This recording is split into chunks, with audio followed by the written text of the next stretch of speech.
Ողջույն բոլորին, ձեզ հետ Գևորգն է եւ 2025 թվականը մոտենում է ավարտին, ձայնիցս երևի թե հասկանում եք, որ ես այդքան էլ առողջ վիճակում չեմ, բայց այնպիսի հանդիպումներ տեղի ունեցան ու այնպիսի զարգացումներ կան առաջնություններում, որ իհարկե դրանց մասին պետք է խոսել։ Իհարկե կիզակետում Իսպանիայի ու Անգլիայի առաջնություններն են, Իտալիայում մի փոքր հիմա ավելի հանգիստ է, որովհետև Իտալիայի սուպերգավաթն է ընթանում ու այսօր սուպերգավաթի եզրափակիչն է իմ սիրելի Բոլոնիա խաղում է Նապոլիի հետ ու ես երկրպագելու եմ Բոլոնիա Վինչենցո Իտալիանոյի համար, բայց դրա մասին հետո Այսօր խոսելու ենք Անգլիայի ու Իսպանիայի առաջնություններից, մի շարք հետաքրքիր իրադարձություններ տեղի ունեցան, Բարսան տարին ավարտեց հաղթանակով ու առաջին հորիզոնականով, էլ կլասիկոից հետո Բարսան հավաքվեց ու 8 անընդմեջ հաղթանակ տարավ, Մադրիդի Ռեալը կրկին ոչ համոզիչ ֆուտբոլով, բայց հաղթում է Սանտիագո Բեռնաբեում սուլոցներ են, ինչը խոսում է այն մասին, որ կոպիտ ասած թքած հաղթանակի վրա, երբ այդ հաղթանակը վստահելի խաղով չի լինում։ Բացի դրանից, Անգլիայում Չելսին կրկին ոչ ստաբիլ ֆուտբոլ է խաղում, ճիշտ է, Բարդ Նյուքասլի դեմ, որը միայն առաջին խաղակեսի վրա է շեշտը դնում, երկրորդում ամբողջությամբ տանուլ է տալիս։ Տոտենհեմ Լիվերպուլ ոչ ֆուտբոլային հանդիպումը, որտեղ պայքարը ավելի շատ էր, քան ֆուտբոլը ու Տոտենհեմի ֆուտբոլիստները ընդհանուր առմամբ շատ կեղտոտ բնավորությամբ աչքի ընկան։ Արսենալը, որը կարողացավ բարդագույն խաղում հաղթել Էվերթոնին, Մանչեսթեր Սիթին շարունակում է հիացնել, Շերկի Էրլինգ Հոլանդ զույգը փայլում է։ Մի խոսքով շատ բաներ կան, որոնց մասին պետք է խոսել, այնպես որ քեզանից միայն Սպասվում է բաժանորդագրվել իմ YouTube-յան ալիքին, հետևել ինձ սոցիալական հարթակներում, Instagram-ում եւս ես նոր շարք եմ սկսել Instagram-յան հարթակում։ Առաջին էպիզոդս Hike Freestyle-ի հետ է, ու այնպես որ միայն ձեր աջակցությունն եմ ես ուզում, մնացածը արդեն իմ անելիքն է։ Գնանք քննարկենք Իտալիայի ու Անգլիայի առաջնությունները, Իսպանիայի ու Անգլիայի առաջնությունները, որովհետեւ այնտեղ խոսալու բաներ կան։ Եվ առաջարկում եմ այս անգամ սկսենք Իսպանիայի առաջնությունով ու առաջատար Բարսելոնան հաղթեց Վիլյարեալին արտագնախաղում 2-0 հաշվով, Բարսելոնան շատ բարդ հանդիպման սպասումով էր գնացել այդ խաղին ու իրականում բարդ հանդիպում էլ ստացվեց, ուղղակի ռեալիզացիան Վիլյարեալի թույլ չտվեց, որպեսզի նրանք գեթ-1 միավոր վաստակեն այս խաղում։ Բարսելոնան ու Հանսի Ֆլիկը ընդհանուր առմամբ, երբ շարունակվում է քննադատությունը գերմանացի մասնագետի կողմ, որ չկա պլան B, ֆուտբոլիստները չեն հասցնում, ֆիզիկական պատրաստվածությունը այն չէ եւ այլն, բայց եկեք ու տեսեք, որ El Clásico-ից հետո Բարսելոնան ու Ֆլիկը հավաքվեցին ու 8 անընդմեջ հաղթանակ տոնեցին ներքին առաջնությունում ու տարին փակում են 4 միավորի առավելությամբ առաջին հորիզոնականով։ Բարսելոնան իրականում բարդ իրավիճակում է հայտնվել, որովհետև Բարսելոնայի մոտ կան կադրային խնդիրներ, այս խաղում չկար Պեդրին, պաշտպանությունում են լուրջ խնդիրներ, հա Ռոնալդ Արաուխոն 2026-ին նոր կգա, բայց հարցական է արդյոք նա կվերադառնա Բարսելոնա, թե ոչ, ու պաշտպանության կենտրոնում կային լուրջ խնդիրներ, որը կարողացավ լուծել, չեմ ասում ամբողջությամբ լուծել ու թե որքան երկարաժամկետ է այդ լուծումը, բայց կարողացավ լուծել Հանսի Ֆլիկը, Ժերար Մարտինն է Պաուկու Բարսիի հետ կենտրոնական պաշտպանի զույգ կազմել, այո, Ժերար Մարտինը հիմնականում ձախ պաշտպանով էր հանդես գալիս թե նախորդ մրցաշրջանում, թե այս մրցաշրջանում, բայց նա ձախլիկ է, նա կարողանում է առաջին փոխանցում կատարել, որը շատ կարևոր է կենտրոնական պաշտպանի համար, հատկապես Բարսելոնայում, ու դա իհարկե շատ լուրջ օգուտ է տալիս Բարսային գրով սկսելիս ու Ժերար Մարտինին շարունակում է վստահել Հանսի Ֆլիկը ու դեռևս հիասթափության առիթ ֆուտբոլիստը չի տվել։ Ինչպիսի հանդիպում ընթացավ, ընդհանուր առմամբ շատ հավասար էր ու այս խաղի Վիլյարեալի պարտության միակ մեղավորը դա իհարկե Վիլյարեալն էր, որովհետև որքան պահ ստեղծեց Մարսելինո Գարսիայի բանը թիմը ու որքանը չօգտագործեց, դա իհարկե խոսում է լուսատախտակին վառվող թիվը 0, ընդհանուր առմամբ 12-13 հարված կատարել էր Վիլյարեալը, որից 4-ներ 5-ներ դիպուկ, բայց վտանգի XG-ն, հա, սենց ասենք, բավականին բարձր էր Բարսելոնայի դարպասին ու բրավո Ժոան Գարսիա, որ կարողացավ ֆանտաստիկ հանդիպում անցկացնել ու անառիկ պահել սեփական դարպասը, ընդհանրապես երբ խոսում ենք տրանսֆերներից, ընդհանուր առմամբ Բարսան չձախողվեց տրանսֆերային պատուհանում, այո, սպասումներն ավելի շատ էին, այլ ֆուտբոլիստների էինք ցանկանում տեսնել եւ այլն, բայց թե Մարկուս Ռեշֆորդը, թե Ժոան Գարսիան իրանք լավ տրանսֆերներ էին արդյունքում։ Ես շարունակում եմ նշել, որ Ռեշֆորդով չես գնա ու լուրջ բաների չես հասնի, որովհետև ինքը մի քիչ ոչ ստաբիլ ֆուտբոլիստ է ու դա պարզ դարձավ, երբ Ռաֆինյան վերադարձավ շարք ու Ռաֆինյան փաստացի մեկներկային կազմի ֆուտբոլիստ է, Ռաֆինյան հարցակման գծի այդ համակարգի ամենակարևոր դետալն է ու որն էլ վաստակեց 11 մետրանոց ու ինքն էլ իրացրեց այն, բայց կոնկրետ Ժոան Գարսիայի վերաբերյալ Բարսան կարող է հանգիստ լինել, որովհետև Գարսիան նախ կոնկրետ այս խաղը ֆանտաստիկ անցկացրեց, երկրորդն էլ մեծ ներուժ ունի այս դարպասապահ, հուսամ ապագայում կլինի Իսպանիայի հավաքականի դարպասապահ, ճիշտ է այնտեղ կատաղի պայքար է, բացի Ունայ Սիմոնից, որը իմ կարծիքով այլևս չպետք է լինի հիմնական կազմի դարպասապահ, կա նաև Դավիթ Ռայա, որը 2 տարի անընդմեջ վերցրեց ոսկե ձեռնոցը Պրեմիեր լիգայում, ու Ժոան Գարսիա Դավիթ Ռայա պայքարը մի փոքր հետաքրքիր է լինելու։ Բարսա Վիլարեալ խաղը ընդհանուր կրկին նշեմ շատ հավասար էր, Վիլարեալը միակ մեղավորն է այս պարտության, բացի նրանից, որ իրանք ստեղծեցին մի շարք պայեր չկարողացան իրացնել, պլյուս դրան ավելացավ Ռենատո Վեյգայի հիմարագույն սահանկումը, որը ամբողջությամբ արժանի էր կարմիր քարտի, այո, գուցե երբ որ խոսում ենք, բաց ոտքով խաղ, հիմա մեր մոտ կա տենդենց, որ բաց ոտքով խաղը կարմիր քարտ է, երբ որ կոճից բարձր է լինում հարված, ինչպես եղավ Տոտենհեմ Վիլարեալ, ներողություն, Տոտենհեմ Լիվերպուլ խաղում, որ Խավի Սիմոնսը բաց ոտքով գնաց Վիրջիլ վան Դեյկի ոտքին, ու դա եւս կարմիր քարտ էր, բայց ընկերներ հավատացեք, որ երկար տարիներ թիկունքից բաց ոտքով սահանկումը եւս համարվում է շատ կոշտ ու կոպիտ քայլ ու դա եւս պատժվում է կարմիր քարտով, գլխավոր մրցավար միանգամից ցույց տվեց կարմիր քարտ, նույնիսկ վառ համակարգին չդիմեց, որովհետեւ դա այնքան պարզ էր, որ իմաստ չկար, ես ամբողջությամբ ընդունում եմ կայացրած որոշումը ու Բարսելոնան հաղթեց 2-0 հաշվով, երկրորդ խաղակեսում մի փոքր խառնիճաղանջ ֆուտբոլ էր, բաց ֆուտբոլ էր ընթանում, որտեղ եւ Բարսան եւ Վիլարեալը ստեղծեցին պահեր ու ավելի արդյունավետ գտնվեց հենց Բարսելոնա, Յամալը դարձավ երկրորդ գոլի եղինակ, իսկ Վիլարեալը պատասխան ոչինչ չկարողացավ առաջարկել։ Բարսան գնում է 2026 թվական առաջատարի կարգավիճակով ու դա շատ լավ է Բարսելոնայի համար, որովհետև առջևում կա սուպեր գավաթ ու դա եւս պետք է լինի, այսպես ասած, չափանիշ լավ մրցաշրջան անցկացնելու համար, որովհետև ուղիղ մրցակիցը Մադրիդի Ռեալը կարծես թե վերջնաժամկետ է տվել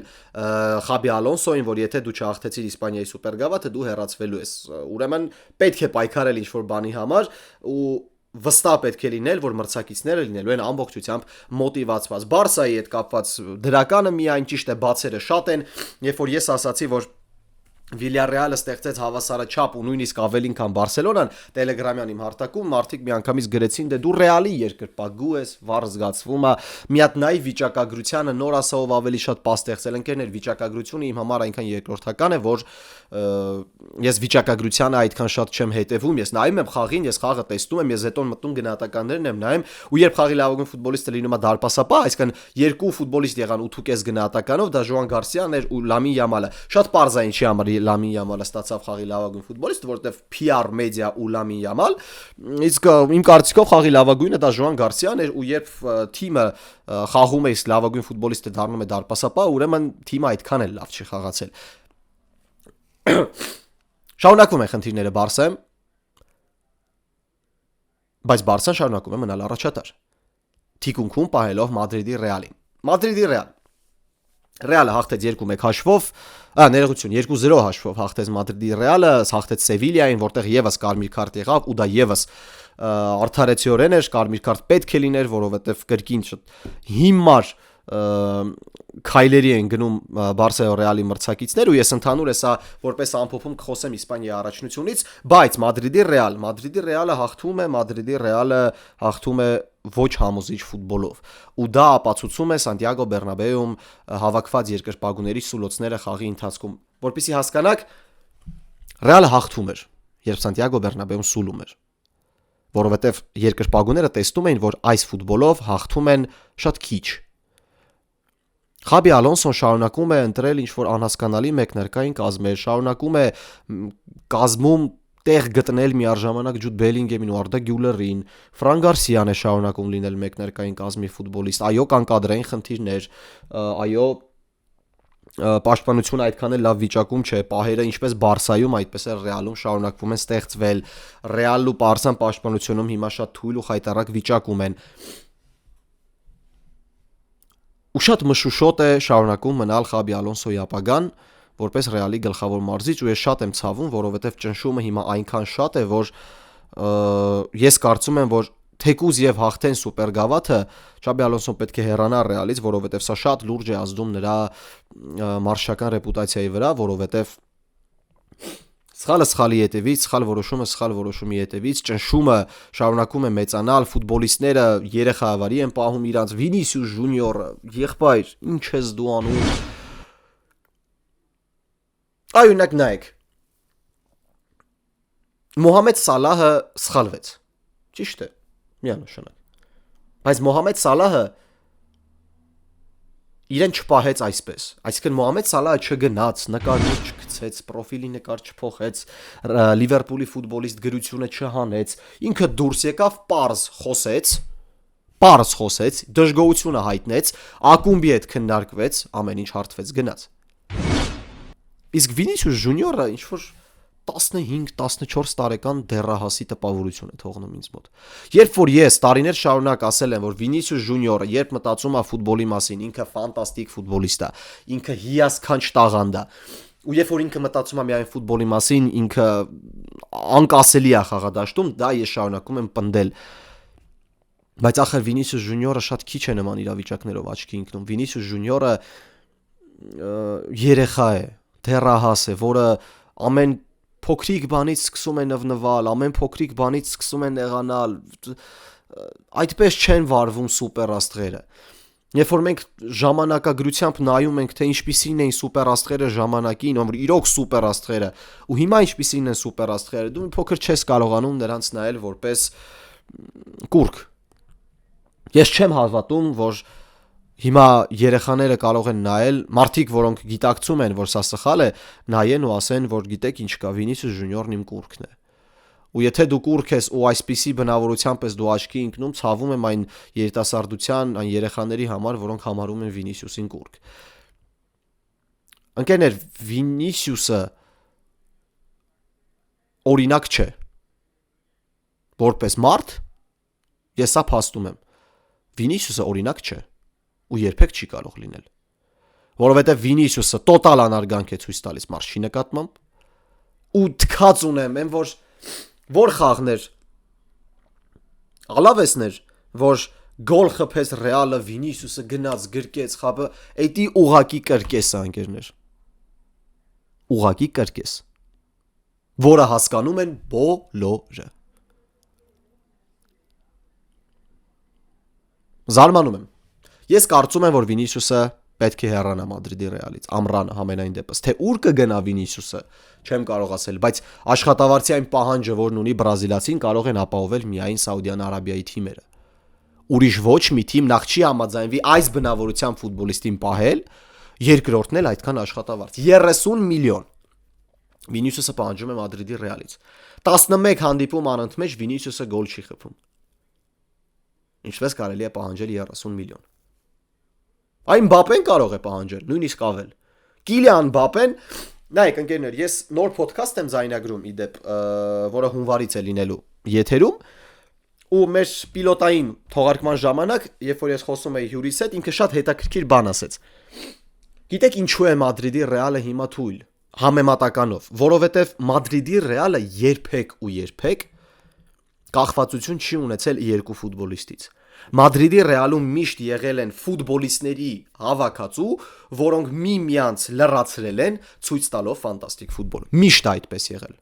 Միշտ։ Բայց երբ հիշում ես կրիզիսային ժամանակահատվածը Մադրիդի Ռեալը միշտ կախվածություն է ունեցել 2-3 ֆուտբոլիստից։ Ու եթե այդ 2-3 ֆուտբոլիստները լավ պերֆորմանս ցույց չեն տալիս խաղադաշտում, Ռեալը պարտվում է։ Հիմա Մադրիդի Ռեալը կախված է 2 ֆուտբոլիստից։ Առաջինը Տիբո Կուրտուան է, երկրորդը Կիլիան Մբապեն։ Եթե Տիբո Կուրտուան երկար տարիներ արդեն ապացուցել է, որ ինքը հանճարեղ դարպասապահ է, պատմության լավագույն 5-ից մեկն է, իմ կարծիքով, ապա Կիլիան Մբապեն տարի ապացուցում է, որ գուցե հետագայում քննարկենք, որ Կիլիան Մբապեն Ֆրանսիայի պատմության լավագույն ֆուտբոլիստն է։ Այո, այնտեղ կան շատ լուրջ մրցակցող ֆուտբոլիստներ, հա, Թիերի Անդրի կա, Զինեդին Զիդան կա, 3 անգամ ոսկե գնդակ նվաճած Միշել Պլատինի կա իդեպ։ Շատ են, բայց Կիլիան Մբապեի ցուցանիշները են որ վաու։ Մբապեն կրկնեց Քրիշտիանո Ռոնալդուի ռեկորդը Մադրիդի Ռեալի կազմում։ Դա իհարկե են որ ծափահարությունների արժանի բան է, նշաձող է։ Իրոք Կիլիան Մբապեն այս պայի դրությամբ տոտալ առաջատար է Մադրիդի Ռեալում։ Ես շարունակում եմ պնդել, որ Կիլիան Մբապեին պետք չէր Մադրիդի Ռեալին, որովհետև մենք հիմա տեսնում ենք Կիլիան Մբապեն Մադրիդի Ռեալում է ու Կիլիան Մբապեն մատուցում է այն ինչի համար բերել են։ Բայց ախր Կիլիան Մբապեի ճակերտների մեջ պատճառով տուժում են որքան ֆուտբոլիստներ։ Հենց մեկը Վինիսիուսը, որը փակվեց Կիլիան Մբապեի գալով։ Հիմա պետք է կայացնի որոշում։ Ռեալը, Պերեսը, Մբապե թե Վինիսիուս։ Իսկ երբ որ դու պայքարում ես այդքան մի ֆուտբոլիստի համար, այն մյուսին դու կարող ես հեշտ ճանապարհել։ Ինձ թվում է սա Վինիսիուսի վերջին կես տարին է լինելու Ռեալում։ Դրանից հետո արդեն թող երևա։ Իսկ Մադրիդի Ռեալը մոտենում է UEFA-ի, ներեցեք, Իսպանիայի սուպերգավաթին շատ լուրջ խնդիրներով, որտեղ եզրափակիչ դուրս գալը եւս հստակ չէ։ Խոսենք Անգլիայի Պրեմիեր լիգայի մասին, այնտեղ մի շարք հանդիպումներ են եղել, բայց հիմա որ սենց սաղ առանձին դրանք քննարկենք, նախ ձայնս թույլ չի տա, երկրորդ էլ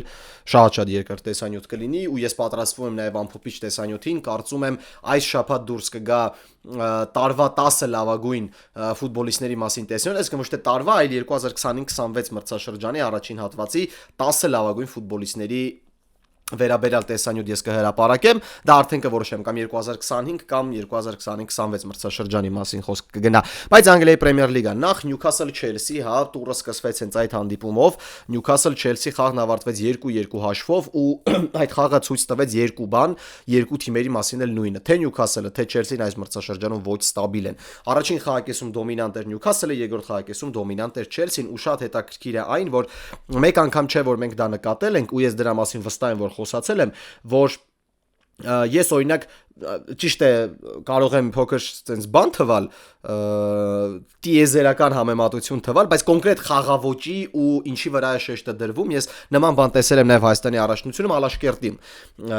խաղում, երբ Վայ Գևորքյանը, ինչպես է Էդի Հաուն, ու շատ թիմեր կան, ես իտալական ասել եմ, հենց Բոլոնյան էլ է այդպիսի թիմ։ Շեշտը դնում են մեկնարկային 30 րոպեների ընթացքում բարձր ճնշման ու մրցակցի սխալների վրա աշխատանքի վրա։ Այսինքն մեկնարկային 30-35 րոպեն Նյուքասլը տալիս է այնպիսի ճնշում, այնպիսի պրեսինգ ու այնպիսի տեմպ խաղին, որ մրցակից ուղղակի կորում է խաղադաշտում։ Ու դա այդպես էր։ Կոնկրետ Չելսիի խաղում դա այդպես էր։ Նյուքասլը կռվում էր յուրաքանչյուր սանտիմետրի համար, Նյուքասլը ոչնչացնում էր Չելսիի ամեն բիլդափ, ամեն երկար փոխանցում, Չելսին պարտվում էր երկրորդ հարկում գրեթե բոլոր տեղերում ու դա շատ լուրջ խնդիր էր Էնցո Մարեսկայի թիմի համար։ Շատ լուրջ խնդիր էր Էնցո Մարեսկայի թիմի համար։ Առաջին խաղակեսում Նիկ Վոլտեմադեն դառնում է դուբլի հեղինակ։ Վոլտեմադեն ընդհանրապես, որը այս պահին իմ կարծիքով Հոլանդից հետո Պրեմիեր լիգայի լավագույն հարձակվողն է, հերթական գոլերն է խփում ու Նիկ Վոլտեմադեն, որը նախորդ խաղում Սանդերլենդի դեմ ինքնագոլ էր խփել,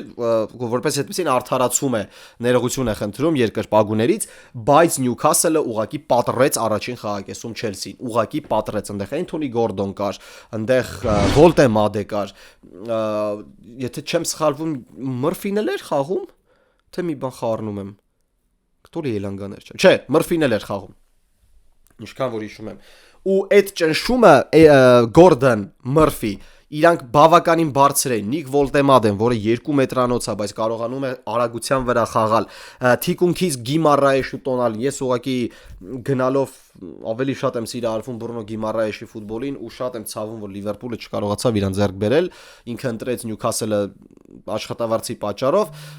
բայց այն որ վաու Բրունո Գիմարայեշ ուղղակի ֆանտաստիկ ֆուտբոլիստ է,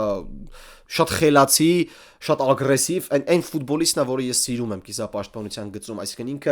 ինքը գրագետ ֆուտբոլիստ է, բայց միառժամանակ ինքը պայքարի մեջ մտնող ու ոտքը ոտքին դնող ֆուտբոլիստ է, դա շատ էին դուրը գալի կիսապաշտպանների մեջ, ու իդեպ այդպիսին է նաև Ջուդ Բելինգեմը, Բայց երկրորդ խաղակեսում ընդհանրապես Էդի Հաուի ֆուտբոլը այնքան պարզ է, որ դու երկու ամենաշատը 3 հանդիպում դիտես, դու կհասկանաս, թե ինչ է անում Էդի Հաուն։ Էդի Հաուի շեշտը առաջին խաղակեսից հետո հաղթանակած գնալ հանդերձարան, երկրորդ խաղակեսում հանել բարձրահասակ Վոլտեմադեին, հանել Մերֆին, որոնք ավելի գրագետ ֆուտբոլիստներ են։ Չեմ ուզում ասեմ Վոլտեմադեն ամենագրագետներից է, մնացած ովքեր որ մտնում են դաշտ, բայց կոնկրետ Մերֆին ինքը Ջոն Մագինն է, բանի Նյուքասլի։ Իր մասին շատ չեն խոսում, ինքը խայբ չունի, բայց Մերֆին ինքը շատ լավ ֆուտբոլիստ է։ Չէ, կներեք։ Հա Մերֆի մասին եմ խոսում, բայց կար նաև եւս մեկը։ Ռեմզին, Ջեյկոբ Ռեմսին։ Գրագետ ֆուտբոլիստներ։ Երկրորդ խաղակեսի համար մեկ քայլի է միշտ գնում Հաուն։ Ինքը հանում է այդ ֆուտբոլիստերին ու դնում է Էլանգա ու Բարնս։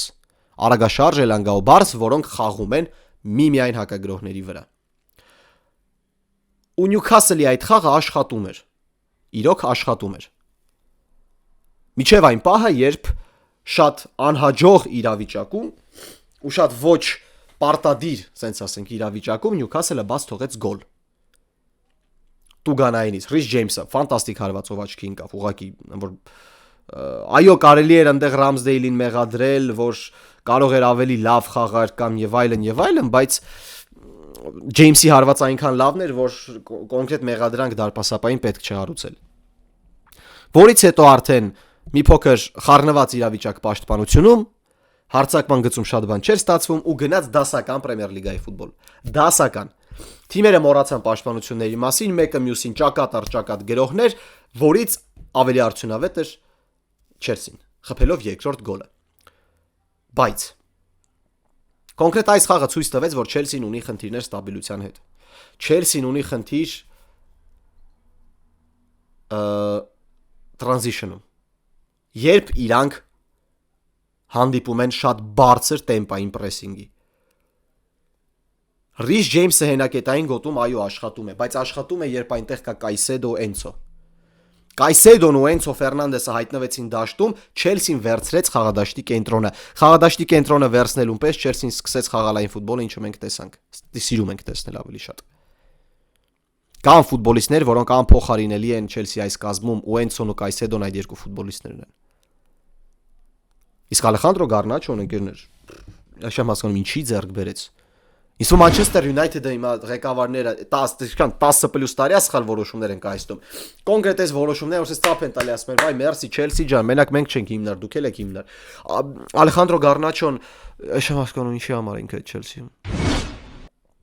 Գնալով համոզվում են, որ այդ տղեն պրոստը գերագնահատված է։ Պրոստը գերագնահատված է։ Ասենք ինչով է ինքը ավելի լավը, քան Գիտենսը, որ ինքը խաղում է, Գիտենսը ոչ։ Զարմանալի։ Ես վստահ եմ, որ եթե Մուդրիկը չունենար այդ դոպինգ խնդիրը, Գառնաչոյի կողմ չէին էլ նայելու։ Բայց հիմա այնպես է ստացվել, որ Գառնաչոն հիմնական կազմի ֆուտբոլիստ է, որը ոչ մի օգուտ չի տալիս թիմին։ Շատ ժամանակ ինքը պիտի փոխանցում կատարեր, չէր կատարում, հարվածում էր ու ֆուտբոլիստները բոլորը դժգոհ էին։ Այնինք երկու տարբեր եզրեր, որոնք տալիս են երկու տարբեր արդյունավետություն Չելսիի կազմում։ Ձախից Գառնաչոն, որը շատ է վերցնում գնդակի իրավա, բայց 0 օգուտ, ու Ժոաո Պեդրոն, որը եւս շատ է վերցնում խաղը իր վրա, բայց OGG-ն իրա բարձր է։ Չելսին լրջորեն Սենց ասենք, լրջորեն ինքը վտանգի տակ է դնում քարյակում չհայտնվելը, որովհետև այսպես շարունակելու դեպքում Յունայթեդն էլ կարող է անցնել, Լիվերպուլն էլ կարող է անցնել, որը այս պահին շնչում է թիկունքում։ Տոտենհեմ-Լիվերպուլ հանդիպումը տուրի կենտրոնականն էր ու բացի դրանից նեյտրալ երկրպագուի համար պետք է լիներ տոն, ինչու, որովհետև անգլիական ֆուտբոլի պատմության մեջ կոնկրետ այս դիմակայությունն է, որտեղ խփվել է ամենաշատ գոլը։ Կոնկրետ նախորդ մրցաշրջանում, եթե հիշենք, տնային խաղում Լիվերպուլը հաղթեց 5-1, արտագնա խաղում հաղթեց 6-3, ու այս հանդիպումը եւս սպասվում էր լինի գոլառատ, ինչու, որովհետև թե Տոտենհեմը, թե Լիվերպուլը ունեն խնդիրներ, երկուսն էլ ունեն կադրային, չէ, երկուսը, չէ, Լիվերպուլը ունի կադրային խնդիրներ, Տոտենհեմը ունի խաղային խնդիր, ու ես իրականում սպասում էի ավելի գոլառատ խաղի, Լիվերպուլը հաղթեց 2-1 հաշվով, բայց ֆուտբոլը կոնկրետ այս խաղում քիչ էր ընկերներ։ Ցավոք սրտի ֆուտբոլը այս խաղում քիչ էր ու դա իհարկե չակերտների մեջ Տոտենհեմի ֆուտբոլիստների շնորհքն է։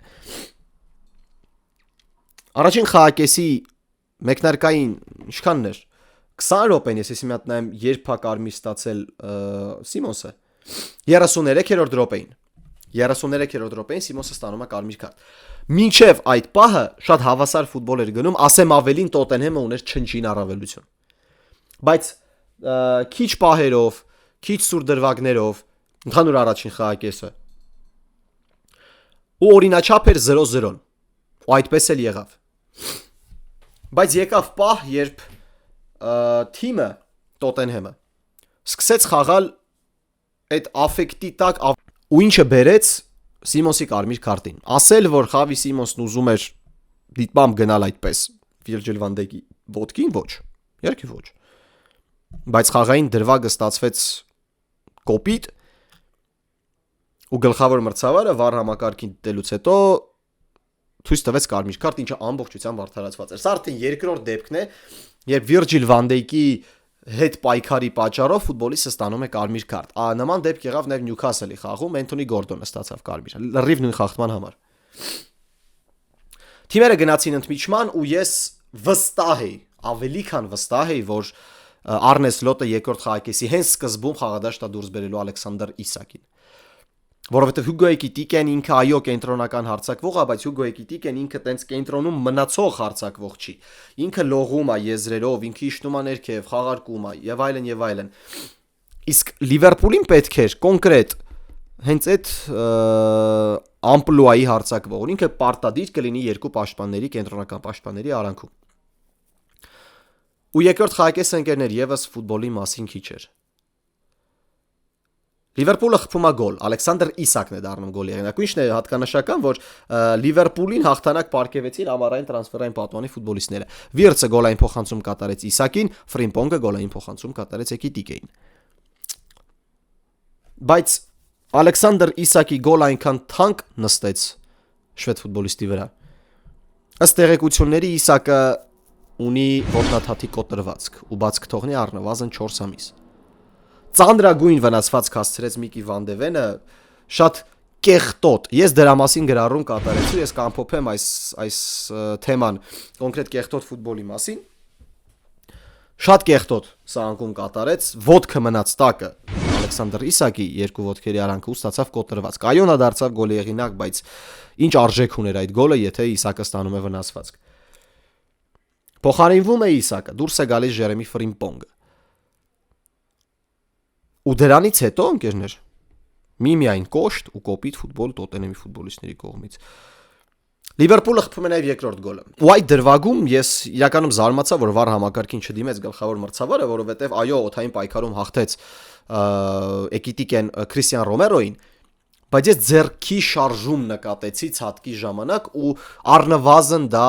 վառը պետք է դիտեր ու կանչեր գլխավոր մրցավարին։ Ես կարծում եմ, որ 50-50 էր այդ գոլը պետք է չեղարկվեր, թե ոչ, այնպես որ այդ առումով Լիվերպուլի բախտը բերեց, որ վառը չմիջամտեց այդ դրվագին։ 2-0 ու 10 ֆուտբոլիստ գնացին ամբողջ ուժերով առաջ։ 10 ֆուտբոլիստ գնացին ամբողջ ուժերով առաջ, որը բերեց մի կարծիքի, ինչը երկար ժամանակ կոնկրետ արգենտինացի ֆուտբոլիստների մասին մենք կազմել ենք։ Ընկերներ, նայեք, դուք կարող եք չսիրել ֆուտբոլ կամ չսիրել X ֆուտբոլիստին ինչ որ հատկության համար, հա, օրինակ ես չեմ սիրում Վինիսիուսին։ Ես արդեն նշեցի ինչ չեմ սիրում Վինիսիուսին։ Որոշները չեն սիրում Յամալին, ունեն պատճառ չսիրելու Յամալին։ Բայց երբեք դու հարգանքի չես արժանանա, եթե դու խաղում ես կեղտոտ ֆուտբոլ։ Կեղտոտ ֆուտբոլը դա դիտավորյալ մրցակցին ցավ պատճառելն է։ Քրիստիան Ռոմերոն այդպիսի ֆուտբոլիստ է։ Քրիստիան Ռոմերոն ստացավ կարմիր քարտ, մարդիկ հարցնում են, բայց խիա կարմիր։ Գլխավոր մրցավարի դիմաց ինքը բաց ոտքով հարվածում է Կոնատեին։ Խաղային իրավիճակ չէ, մրցավարն արդեն սուլել է։ Խախտում։ Ինչու ես դու հարվածում, այ հիմար։ Ինչու ես հարվածում։ Դու թիմի ավակ ես, բայց դու առաջատարի հատկություններ ցույց չես տալիս։ Դու քո թիմին թողնում ես 9 ֆուտբոլիստով։ Այլ հարց է, որ 9 ֆուտբոլիստով Տոտենհեմը 11 հոգանոց Լիվերպուլից լավ է խաղում։ Լիվերպուլը չի կարողանում 1 րոպե գնդակ պահել, ինչը իմ համար աբսուրդային էր ու ինչը իմ համար ջղայնության գագաթնակետն էր։ Ոնց կարող է նման բան լինել։ Ինչքան վախկոտ էր Արնե Սլոտը վերջին 10 րոպեների ընթացքում։ Որ ասում է, ես ֆրիմպոնգին հանեցի խաղադաշտից, ուղղակի դեմքին հարված է ստացել իմ փոքր արյուն էր գալիս։ Ինքը միանգամից ֆրիմպոնգին հանում է խաղադաշտից, որովհետև ես նույնիսկ 30 վայրկյան չի ուզում մի ֆուտբոլիստ քիչ ունենայի խաղադաշտում։ Եղբայր, քո մրցակիցը 9 ֆուտբոլիստով է։ Արնե Սլոտը իր կարիերայում առաջին անգամ կոնկրետ Լիվերպուլյան կարիերան ցույց տվեց իր վախկոտությունը։ Թե որքան կարևոր է հիմա արդյունքն իր համար։ Նախորդ մրցաշրջանի Սլոտն այդպես չէր։ Ցավում եմ, որ այսպես է։ Բայց կեղտոտ ֆուտբոլով դու օրինակ չես։ Իսկ Քրիստիան Ռոմերոն, ինչպես եւ մի շարք այլ արգենտինացիներ։ Ես չեմ չափում 1 կամ 2 ֆուտբոլիստով ամբողջ ազգին, ինչպես չափում են շատերը, հատկապես Ռեալի երկրպագուները։ Բայց կան արգենտինացիներ, որոնք գիտեն սահմաններ, կան արգենտինացիներ, որոնք չգիտեն սահմաններ։ Լեանդրո Պարեդեսը չգիտի սահման, Էմիլիանո Մարտինեսը չգիտի սահման, Քրիստիան Ռոմերոն չգիտի սահման, Լիսանդրո Մարտինեսը չգիտի սահման։ Էլի կհիշեմ, բայց ես չեմ պատրաստվում ամբողջությամբ կարծիք կազմել այդ ֆուտբոլիստների վարքին նայելով, որովհետև Լեո Մեսին այդպես չէ։ Ինչքան էլի մայից ասեն, բայց Մեսին տափուկ թքած ունեմ այդ կարծիքների վրա։ Մեսին այդպես չէ, Մակալիստերը այդպես չէ, Դիմարիան այդպես չէր, Ագուերոն այդպես չէր։ Տակարյուն ազգ, որոնցից որոշները ունեն սահման, մյուսները չունեն։ Լիվերպուլը հաղթեց։ Ինչը ամենակարևորն է, Լիվերպուլը հաղթեց ու հիմա լավագույն 5 թիմերի շարքում է Պրեմիեր լիգայում։ 29 միավոր, զիջում է Չելսին 4 միավորով։ Իսկ Պրեմիեր լիգան դեռ առջևում է։ Ես չեմ ասում, որ Լիվերպուլը կարող է դառնալ Պրեմիեր լիգայի հաղթող, ես չեմ հավատում դրան, բայց լավագույն եռյակում կարող է լինել։ Կարող է փորձել այնտեղ լինել։ Եթե իհարկե Աստոն Վիլան շարունակի ֆանտաստիկ ֆուտբոլ խաղալ։ Դե իսկ վերջում Աստոն Վիլա Մանչեսթեր Յունայթեդ խաղը, որով փակվեց Պրեմիեր լիգայի հերթական տուրը, Աստոն Վիլան բարդ մրցակից է այս պահին։ Ու երբ որ ես ասում եմ, որ Crystal Palace-ը ամենաանհարմարն է, որը ի դեպ պարտվեց 1-4 հաշվով Leeds United-ին, սա է Պրեմիեր լիգան ընկերներ։ Ապա Աստոն Վիլան ամենաբարդ մրցակիցն է գուշակելու, թե ինչ է անելու Էմերին։ Նայեք ընկերներ, երբ որ մենք խոսում ենք Ունայ Էմերիի մասին, մենք տարբերակում ենք մարշչական տեսակները, այսինքն ես խոսեցի ուղիղ եթերի ժամանակ, բայց պատրաստ եմ նաև հիմա ասել, որ Ունայ Էմերին այն մարշչի տեսակներից է, որ չի կարողանում աշխատել սուպերաստղերի հետ։ Իսկ երբ ինքը ունենում է ճիշտ դետալներ, երբ ինքը ունենում է վստահություն ղեկավարության կողմից ու կարողանում է հավաքել իր համակարգը, ստանում ենք Աստոն Վիլա։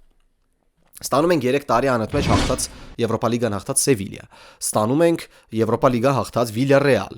Մի խոսքով,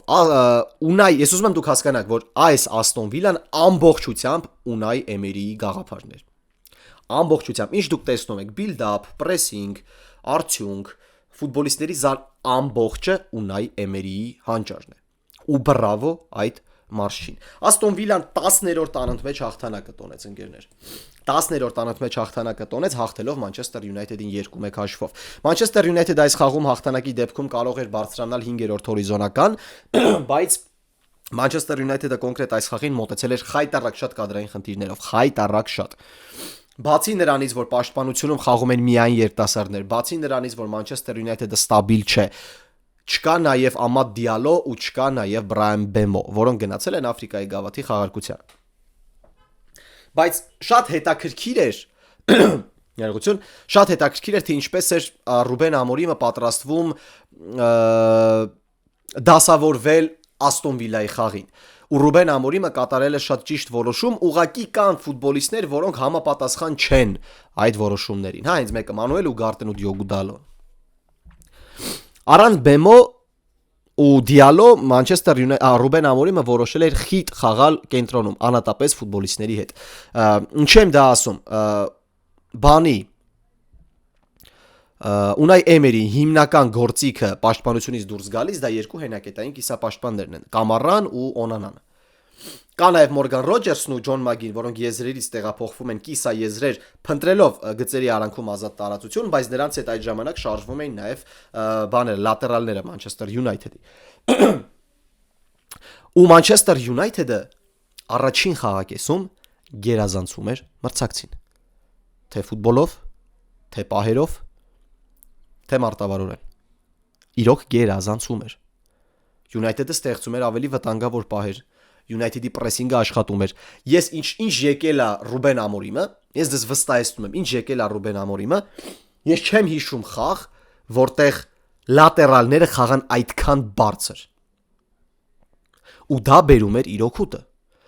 որովհետև լատերալների բարձր խաղը ու կենտրոնում խտությունը ստիպում էր Աստոն Վիլային անհարմար ֆուտբոլ խաղալ։ Ստիպում էր Աստոն Վիլային երկար փոխանցումներով խաղալ։ Իսկ Մանչեսթեր Յունայթեդը ուղղակի փայլ ուներ։ Մանչեսթեր Յունայթեդը Բրունո Ֆերնանդեշն ու Կունյան այնպես էին գտնում գծերի արանքում գնդակը, որ յուրաքանչյուր պաս ստեղծվում էր ու դառնում էր վտանգավոր։ Յունայթեդը ուներ 2 հիասքանչ շանս, 3 հիասքանչ շանս հաշիվը բացելու։ Երկուսը Շեշկոն ուներ, մեկը Կունյան։ Կունյայի հարվածը շեղ ստացվեց, իսկ Շեշկոն երկուսից մեկում հարվածեց Մարտինեսը փրկեց, մյուսում ուղակի փորձեց շրջանցել, ուղակի այնքան հեռու նետեց գնդակը, որ դաշտի սահմաններից էլ դուրս եկավ։ Բայց Մանչեսթեր Յունայթեդը իրոք տպավորեց։ Ու տպավորեց նրանով կոնկրետ Ռուբեն Ամորիմը, որ ունի կադրային խայտարակ շատ խնդիրներ, բայց ինքը միևնույն է մարտունակ ֆուտբոլ ցույց տվեց։ Այլ հարց է, թե ֆուտբոլիստների որակը որքան է թույլ տալիս ամբողջ հանդիպումն այդպես անցկացնել։ Օրինակ Մանուել Ուգարտեն ոչ մի կերպ փոխարինող չէ Կազեմիրոյին։ Այո, Կազեմիրոն հիասքանչ է խաղում 60 րոպե, 60-ից հետո մեռնում է։ Բայց այդ 60 րոպեն այնքան կարևոր է լինել բարձրակարգ մակարդակի վրա, որ Կազեմիրոն դա տալիս է բանին։ Ներեցեք, Ամորիմին։ Ինքը այդ բարձրակարգ ֆուտբոլը, չիստիլշիկ ֆուտբոլը հենակետային կիսապաշտպանի կողմից տալիս է գրեթե իդեալական կերպով։ Ու դրա հաշվին Ֆերնանդեշն ու Մաունթը ավելի ազատ են արժևում։ Իսկ Ուգարտեի ներկայությունը թույլ չէր տալիս Ֆերնանդեշին կամ Մաունթին պարբերաբար բարձրանալ վերև։ Պարբերաբար բարձրանում էին, յուրաքանչյուր հակագրոս սուր դրվագ էր։ Հավասար ֆուտբոլ առաջին խաղակեսում, որտեղ Յունայթեդը ընդհանրապես արժանի չէր բաց թողած գոլին, բայց հիմա ինչ անենք, որ Աստոն Վիլայում շարունակում է զարգանալ Մորգան Ռոջերս անունով աստղ։ Երբ որ ես ասում եմ, որ Մորգան Ռոջերսը այս պահին ավելի արժանի է մեկներկային կազմում Անգլիայի ազգային հավաքականում կան Ջուդ Բելինգեմը, մարդիկ միանգամից ընենց են թռնում դեմքից, որ ես ֆուտբոլիստ չեմ հասկանում։ Բայց նման մարդիկ ուղակի գիտեն Ջուդ Բելինգեմին, տեսել են 23-24 մրցաշրջանի իր գոլերը ու ընդհանրապես չեն նայում Աստոն Վիլայի խաղերը։ Երբ որ ես խորհրդանշական հավաքականում դրեցի Օնանա ու Ռոջերս, մարդիկ միանգամից, բայց ինչ են արել, որ այս տղեկը իրենց դրել ես։ Հուսամ սենց խանդիպումները գոնե նայում եք ու հասկանում եք, թե ինչ են արել այս ֆուտբոլիստները։ Մորգան Ռոջերսը հիասքանչ տղա է, որի մասին ես խոսում եմ արդեն երկրորդ մրցաշրջան անանց մեջ։ Երրորդ կներեք։ Երկրորդ խաղակեսը շատ վատ դասավորվեց Մանչեսթեր Յունայթեդի համար, որովհետև առաջինի վերջում Բրունո Ֆերնանդեշը ձգեց մկանը ու ես երևի թե կյանքումս առաջին անգամ տեսա, որ Ֆերնանդեշը վնասվածք ստացավ, տպավորություն է, որ Ֆերնանդեշը ինքը երկաթից է, բայց չէ, պարզվում է ինքն էլ է մարդ։ Ու երբ որ ես գրեցի Telegram-յան ալիքումս Ֆերնանդեշի մասին, հատկապես նրա հարցազրույցից հետո, որը ի դեպ պարզվում է այդքան էլ լայն քննարկման բան չդարձավ, առիթ չդարձավ։ Ընկերներ, առանց Բրունո Ֆերնանդեշ Մանչեսթեր Յունայթեդը կորցնում է իր որակի 50%։ 50%։ Դուրս եկավ խաղադաշ Լիսանդրո Մարտինեսը, խաղաց 6 համարի դիրքում, խաղաց լավ։ Իր առաջին փոխանցումները միևնույնն է լավն են, ինքը կարողանում էր գծերի արանքում գտնել ֆուտբոլիստների, Կունյային, Մաունթին։ Բայց կոնկրետ գնահատելու նրա հենակետային կիսապաշտպանի գործողությունները չենք կարող, որովհետև երկրորդ խաղակեսում այդքան էլ շատ չէին կոնկրետ այդ իրավիճակում գրողները։ Մանչեսթեր Յունայթեդը բաց թողեց երկրորդը կրկին Մորգան Ռոջերսով։ Դուբլ գրանցեց Ռոջերսը։ Բայց Յունայթեդը արժանի էր նաև երկրորդ գոլին։ Ուղղակի որակը տեղում չէ։ Դուրս եկան խաղադաշտ երկու ֆուտբոլիստներ ակադեմիայից, որոնք իրենց նորամուտը նշեցին։ Ամորիմը չունի ռեսուրս խաղալու այն ֆուտբոլը, որ ինքը ուզում է խաղալ։ Բայց սա այն դեպքը չէ, որ ես ասում եմ, չունի, ուրեմն պետք է մոռանալ Ամորիմին։ Ոչ։ Սա այն դեպքն է, որ չունի Ամորիմը ռեսուրս, ակումբը պետք է տրամադրի այդ ռեսուրսը, որովհետև Ամորիմը ցույց է տալիս, որ երբ որ բոլորը խնդիր չունեն, երբ որ բոլորը կազմում են, մենք ցույց ենք տալիս լավ ֆուտբոլ։ Այլ բան է արդյունքը, որը ես կարծում եմ ժամանակի ընթացքում կգա, բայց մենք ցույց ենք տալիս լավ ֆուտբոլ, որը մարտունակ է լավագույն 5-6 թիմերի միջև։ Manchester United-ը շատ ծանր իրավիճակում հայտնվեց, որովհետև չկա Մեյնու, չկա Բրունո Ֆերնանդեշ, չկան այլ ֆուտբոլիստներ, պաշտպանությունը չկա Դելիկտ, չկա Մագուայր, մի խոսքով շատ վատ իրավիճակ է։ Իսկ առջևում խայտարակ մեծ տեմպ տվող Նյուքասլն է։ Թե ինչ է լինելու United-ի հետ վախենում եմ պատկերացնել։ Կոնկրետ այդ 30 րոպեների ընթացքում, հետո գուցե, բայց այդ 30 րոպեների ընթացքում դժոխային ֆուտբոլ է սպասվում St. James Park-ում։ Իսկ Aston Villa-ին բրավո։ 10 անընդմեջ հաղթանակ, ընդամենը 3 միավորի տարբերություն առաջատար Arsenal-ից։ Ով կմտածեր, որ 5 տուրից հետո, երբ Aston Villa-ն 18-րդ հորիզոնականում էր, հիմա կհամարվի աշխարհի լավագույն մարզավիճակ ունեցող թիմը։ Այսօրվա համար այսքանը ընկերներ, շնորհակալություն տեսանյութը դիտելու համար, բաժանորդագրվեք իմ YouTube-յան ալիքին, հետևեք ինձ սոցիալական հարթակներում, Telegram-ում ու Instagram-ում, հղումները թողնում եմ տեսանյութի բովանդակության բաժնում, իսկ մենք հանդիպենք կրկին այս շաբաթ, բայց արդեն կամփոփենք 2025 թվականը։ Ձեզ հետ Գևորգ Մալաքյանն էր, հաջողություն։